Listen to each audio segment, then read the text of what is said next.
Tap in with TT and welcome back to another episode. My special guest today, OG Parker, is here. What's happening? We was just having some cool conversations behind the scenes because earlier I interviewed Q Parker from the legendary group 112, and now OG Parker's here, and they kind of, passed in the hallways, and I was like, you know who that is? And I always like the young kids to meet the OGs, you know what I mean? Especially being from Atlanta. He's from Atlanta, and they had such a moment in the culture, you know? Yeah, no, it's like historical. Like I feel like Atlanta has so many legendary acts, like Outkast and like So 112. many. How did you come up in the game? Yeah, so like I kind of like came up through QC. Shout out to Coach K and P. Yeah, you got the big QC chain on. Yeah. So we started rocking in like 2014, 2015, and tapped in with the Migos and everybody. You know what I'm saying? Kind of just made history. Yeah, it's so crazy how Atlanta has been able to come into the music game. Well, I don't want to say it's crazy, but I'm just passionate about how, what's the word I want to use? It's so exciting, I should say, to see how Atlanta has become such a good place to create musically and have developed so many great producers. Like you and I were talking about ATL Jacob, obviously Metro Boomin. Then you have legends like that you can't forget about who worked on the Money Long project as well. Shout out Tricky Stewart. Yeah, Tricky. Who else? What's my man? Jermaine Dupri. Of course. You know what I'm saying? Yeah. And so it's like you guys are like you have everything there, Yeah, I feel like growing up, a lot of people just like get chosen to be in the music and of course sports, but like for some reason it just seems like Atlanta has so many people that just choose music and like take it very seriously. And I feel like New York as well, you know what I'm saying? Y'all got a lot of legends too, so like I feel like there's the Meccas, the LA, New York, Atlanta. I feel like we're like the trio. Yeah, absolutely. Yeah. Who has been the most exciting to work with? I would say I was most excited to work with Chris Brown because it's something I never really expected. So then when we started like tapping in, I was like, this is crazy because like he was lit when I was young. Yeah. Yeah. Chris Brown is just all around talented when it comes to creating music. That's one facet of him. But when it comes to just art, drawing and painting and then also performing is another art that he has. He's such a multifaceted artist, Yeah, like just being at his house, he done painted all over his house. Yeah, his house is incredible, right? It's crazy. Then he'll be dancing while you're playing beats, and then he go in and sing, and then he can rap. Yeah. I'm like, what can't you do? Yeah, he's so talented. Yeah. His house is crazy. I love when you pull up to his house, all you see is like all of these paintings on his house, and he actually did those, you know? I remember when he was a kid performing here in New York at the Rucker, just dancing and drawing. And I think we still have a painting that he did for us, like when he was like 16 years old. He's just been such a talented artist. So what's going on with you? Tell me. So I just dropped my first EP, Moments. Okay. You know what I'm saying? I got like all my family on there, Chris Brown, Party Next Door, Money Long, Ty Dolla $ign. And I've been working on it for a long time. So it's been a long time coming. Yeah. So I was just really excited to finally get it out. And I just really wanted to come to New York and, you know what I'm saying, do some press and just let people know. And tap in with me, I had to tap in with TT. Why did you decide to come from behind the scenes, making the beats, to actually putting yourself out there? Is that something you always wanted to do? Yeah, I think kind of got inspired by people like Mustard and your Timbalands and DJ Khaled's and, Metro. Like, I feel like producers got to, like, find the power to be in the forefront, too. We can't just always just make the beats and send them out or be in the studio because then people will never even know what we look like. But they got your tag, OG Parker. Yeah, they know the tag, but it's so funny. People don't know what I look like, you know what I'm saying? So when I tell them, oh, yeah, I'm OG Parker, and they, like they have to, like, put it together. Yeah. How did you get your tag? So my boy, OG Mako. So we were a collective. We actually came out here. My first time in New York was with him. He performed at the Webster. Wow. At Webster Hall, yeah. So we were just working, and then one day we made a song, and he was like, I'm going to make you a tag. And he just said that at the beginning of the song. And you just stuck with it. Mm-hmm, Is it important for producers to have tags in their music? I would say it depends if, like, you want to be in the forefront, like you were saying. Like, there's some producers that kind of just want to be in the studio, you know, like play keys and play guitar and stuff. But, like, if you want to, like, get your brand out, Yeah. Who was the artist that kind of changed your life? Like that you say you did that beat and that beat just changed your life. Your phone started ringing and it was like a good day for you. I would probably say Migos because like Yeah. one day I walked in the studio and Quavo was like, "I'm about to make you a millionaire," and I was like, "Why you say that?" And he was like, "You gonna see." And he had made Walk It Like I Talk It, and he didn't even tell me until like the week before it was about to come out. Wow. I miss the Migos together. Like I miss what was that like for you? Like the passing of Takeoff. I know that had to be a rough moment for the family. Rest in peace. It's just crazy, like just seeing them. They were so talented. They were like one of the biggest rap groups of all time. So I just Yeah. hate to see how like everything's Yeah. kind of like taking its course. Yeah. But I feel like God has a plan for everybody, so Yeah. I think everything will work out. You know, sometimes when I hear old Migos stuff, it makes me sad because I'm like, we will never hear, unless you guys have something in the can, but hear him again or see him again live.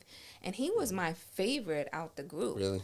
Oh my God. If people really paid attention, Takeoff had crazy bars. For sure. He was just the quiet one. Mm-hmm. Like when he would come to the radio station, he would be the one that kind of fell back, didn't really do a lot of the forefronting interviews. He would be there, but he wasn't like he was always quiet whenever I saw him. Shades on, playing the back, smoking a little blunt if we were in that little, vibe or whatever. But he was very quiet. But he, to me, always was the better rapper out the group. Yeah, everybody says that. I think Quavo even said that in the interview. Like, yeah.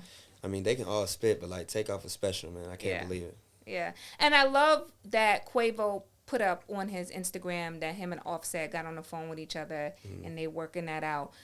If they got back together and started working on, a project together, would you be open to producing and doing all of that? I would love to. I would love to see my brothers get back cool. You know what I'm saying? I don't like to see falling outs. Yeah. Yeah. Yeah. So what else can we expect from this project? You said Ty Dolla $ign is on it, right? Yeah, so shout out Ty Dolla $ign, Money Long. The song's called Still Works. That's the only song in the project with a video. So y'all go check that out too. Yeah. And it was just a vibe that we just cooked up. And that's kind of how I fostered a relationship with Money Long as well. That's how I got on her album. She's that just incredible, came out. Right? Yeah, I did the one with Glorilla. Yeah. Leave My Baby. It's a fire vibe. No, when I tell you, she is so talented. It's crazy. She is crazy. Like, that project she just dropped is amazing. But even before that, the other projects, if people really sit and listen to her stuff, her pen game is incredible. Yeah, I know about Priscilla Renee. I know about the whole vibe. Yeah. Like, before she became an artist, she was actually a writer. But her pen game is so incredible. Do you have to, like, when you get in the studio and work with her, do you ever have to say, write the hook like this, or she just knows?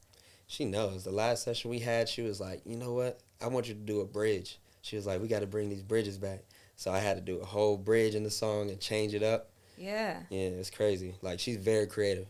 Yeah, she's very creative when it comes to stuff like that. Do you get involved in a writing process or you just love to just focus on cooking up the beats? I would say like 95% beats. Like, I will get vocal, like if I hear something or like, say it again or say it like this. Yeah. Or like, saying change it, put it over here. But like, I usually like to let the artist rock out. Yeah. Yeah. You don't like to mess up the creativity. Nah, I don't like to do too much. Yeah. Are you nervous when you get in there with them? Like, you know how you want your project to sound, but you don't want to offend them? Yeah, you got to choose your words carefully because like, they will get pissed off. You know what I'm saying? They'll be like, I got this. You know what I'm saying? I don't want that. I don't like that vibe. How do you approach it, though? How do you do it? I mean, you got to just like, I keep it light. I'll be like, what if you did it like this? Yeah. It's more like a question. Yeah. Instead of like demanding. Making them feel like they're the ones who came up with it, exactly. Right? But you got some people that are going there and be like very vocal. Like I seen like some of the legends like Sean Garrett, like people like that. They'll be like, they're passionate. They're up yelling like, no, like this. Like, so I feel like there's both ways are good to create. Yeah. What about, have you ever worked with Neo in his studio? I never worked with Neo. Oh, because he's another one of my favorite writers. I will tell you, my favorite producer and writer ever is The Dream. Of course. I love him. Yeah. Have you ever worked with him or been in the studio with him? Nah, but I work with Tricky Stewart often. Yeah. Yeah, so he did Money Longs. He EP'd it. So Yeah. like I was up at the studio, saying, You listening can to hear records. it. That's Yeah, why I so, love it so much. Nah, I love it. So they're like a duo. Yeah. So like he's told me so many funny, crazy stories of like all the crazy stuff they do. So like I know that Dream's very hyper creative, and I also used to like grow up watching like the videos of him making like all those songs. Like I was probably in like 6th grade. And then now you're working with your idols, so side by side. It's crazy, right? Is Crazy. it like a dream come true for you? Yeah, it's surreal. I was in Miami with Timbaland, and we were just working. And I was like, I never would have thought I would have been making a beat with Timbaland. Wow. What do you do in those moments? Like, do you geek out? Do you just play cool on the sideline? You got to keep it cool. So when you get home, you got to thank God. Do you text your mom like, yo, mom, can't believe this, bro? My mom don't believe it. For real. It's crazy. That's so funny because like when I think of like my favorite rappers, like when I think about my favorite artists, I always look at who produces or writes for them because oftentimes I realize that I'm a big fan of them. Like when I think of Tricky and The Dream and how incredible his projects are, Beyonce's body of work and what she's been able to do is because she has the Dream and all of these incredible people that are in her circle of creators to help bring whatever vision that she has to light. Yeah. And so producers are important. Yeah, I asked Tricky, I was like, bro, what was y'all doing when y'all made Umbrella? He was like, he was just chilling. What? I'm like, bro, what? That's like a classic, you know what I'm saying? I'm like, that's just like crazy to like, yeah. Because like, when you hear stuff in high school and then like you get to meet the people that created it, you're like, bro, that's such a crazy moment. Yeah. But they're just so used to it. They make so many hits. Yeah. What's your ultimate goal? What do you ultimately want to inspire to be? I want to keep producing, but I think the next step is me fostering my label, Neutral Records. Mm-hmm. So I got 8 producers right now, and I want to keep fostering producers and sign some more artists. Yeah. Yeah. Well, listen, I wish you much success on this project. Thank you so much for stopping by. Thank you. For the young producers watching this video, the ones who are on the grind, trying to get their beats out there, what advice would you give them before we end today's show? I would say keep God first, work hard, make beats every day, send them out to everybody. Don't get discouraged if you get a no, because I got a lot of no's before I got one yes. So you got to just keep going. Yo, I always tell people, don't be a lazy studio artist. Mm-hmm. Like the studio, you need to eat, breathe, shit that studio. Yeah. Because that's when you cook up your best, when you're just living in that studio. Yeah, there's so many distractions. You're going to try to go out to the club and all that. Yes. Yeah, all that stuff, and it ain't going to work. That's what I tell artists, too, especially artists that are kind of new to the game and they get that one hit, then they start getting booked and going to the club and this, that, and it's like they don't have the follow-up. It's like because you left the foundation of your creativity, which is the studio. Don't get me wrong. You do need time to, like, decompress and have fun. For sure. Right.